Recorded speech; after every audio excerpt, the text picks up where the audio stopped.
Russian President Vladimir Putin met with North Korea's Kim Jong-un for talks in Beijing today. At the start of that meeting, Putin praised what he called the bravery and heroism of North Korean soldiers who fought alongside Russian troops in Ukraine. Putin saying the Korean soldiers helped repel a Ukrainian incursion into Russia's border region of Kursk. I want to point out that your soldiers fought courageously and heroically. I would like to note that we will never forget the sacrifices that your armed forces and the families of your servicemen have suffered. On behalf of the Russian people, I would like to thank you for your participation in the joint fight against neo-Nazism. I ask you to convey my warmest words of gratitude to all the people of the Democratic People's Republic of Korea. The people of the brotherly Russian Federation, and I would like to once again express my gratitude to President Putin for taking this opportunity to highly evaluate what we demonstrated through that struggle. I believe that going forward we must strengthen our cooperation across various fields so that our two peoples can achieve tangible outcomes that contribute to the improvement of their well-being.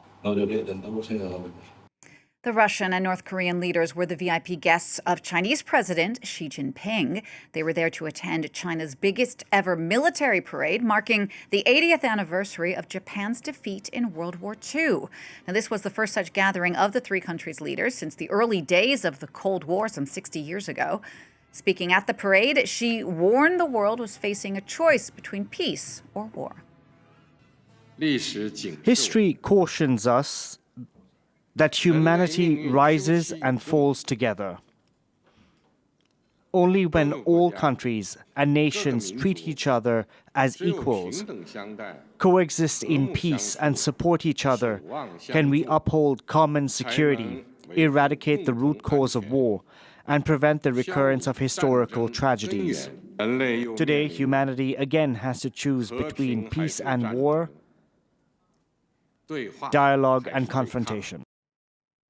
For more analysis now, let's bring in China expert Loh Ming Hui, who joins me from Beijing. Dylan, thanks for taking the time to speak to us. Xi Jinping here hoping to use this parade, this event today to highlight his strength at home and his growing influence on the world stage. Would you say he succeeded?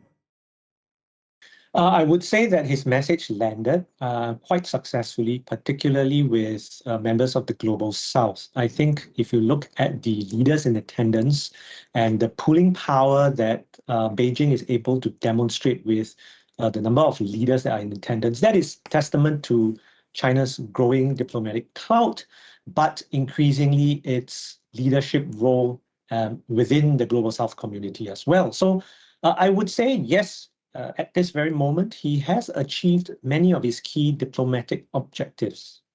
And what messages are Western observers who might be watching this spectacle from far away like we are, particularly the U.S. President Donald Trump, what are they likely to take away? I think they will take a more nuanced assessment. This parade alone would not portend any significant shift towards China's orbit, particularly the leaders in attendance as well, because you would do well to remember that Modi in attendance for the Shanghai Cooperation Organization did not attend the military parade. I think what they will be quite concerned with is this growing cooperation. I mean, the symbolism of Xi Jinping being flanked by Kim Jong-un and Putin, the symbolism and the message behind that show of appearance, that show of strength, and the very nice words they had for each other cannot be missed. But at the same time, I think they will also take a step back and see and question whether or not this is a temporal issue, or does it portend a more structural change in the sense that there is a very strong, growing coordination that is geared in opposition to America or geared in opposition to the West. I think we need to see a bit more data before we can come to a more solid conclusion on that front. So, Dylan, as you mentioned, the parade came after the Tianjin summit, where there was, for example, also India's Narendra Modi, who was not at the parade today, but at the summit there wasn't Kim Jong-un. I mean, what can we read into who was or wasn't at first the summit and then the parade? Several things. I mean, it makes perfect strategic and tactical sense to have the events back to back, because for those in attendance for the SCO, it would be, from a point of logistics and practicality, makes more sense, and it's far easier to make the decision to attend. It will not also be missed in international community and watchers that Japan tried to put out a message asking particular partners in Europe and Asia not to attend. Not sure how well that message landed.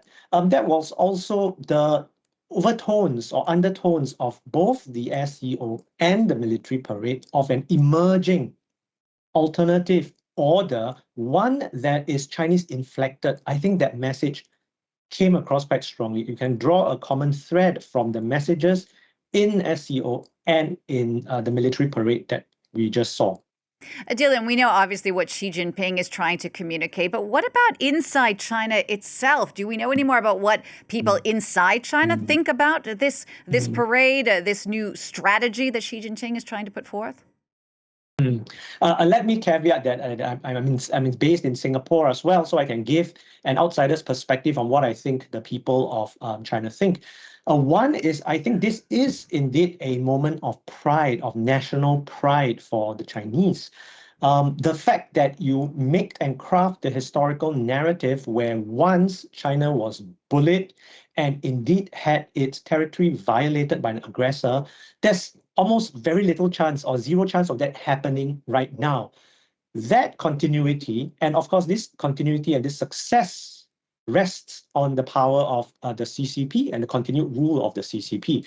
I think the message domestically is, look, we have got this. We are the only ones capable of shepherding China out of its troubles and displaying the might and power and prowess that you see on show today. What is more, we got all of these foreign leaders come to Beijing to attend and to celebrate this very important moment for us. So this is a great rallying point for the Chinese people, and of course, to help consolidate further, to boost morale around Xi himself and to the party.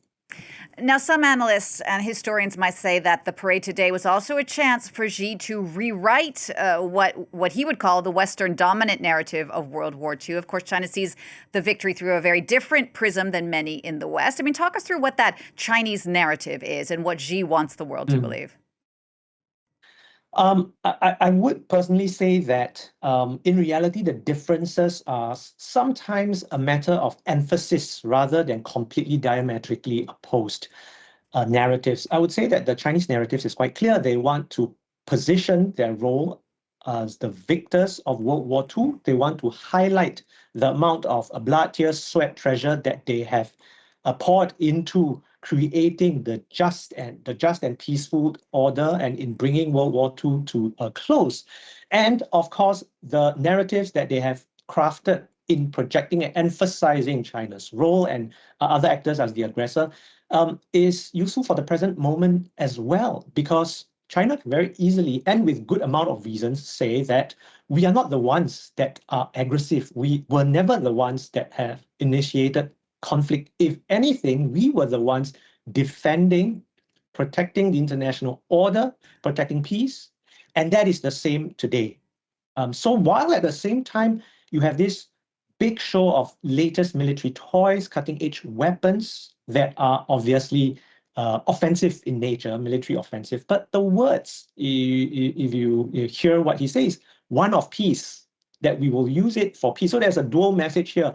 We have the means if push comes to shove, but at the same time, we will stick to our role, as has historically been the case, the Chinese would claim, the role of making peace, securing peace, and protecting peace. All right, Dylan, thank you for that. That's China analyst Dylan Loh Ming Hui speaking to me there from Beijing.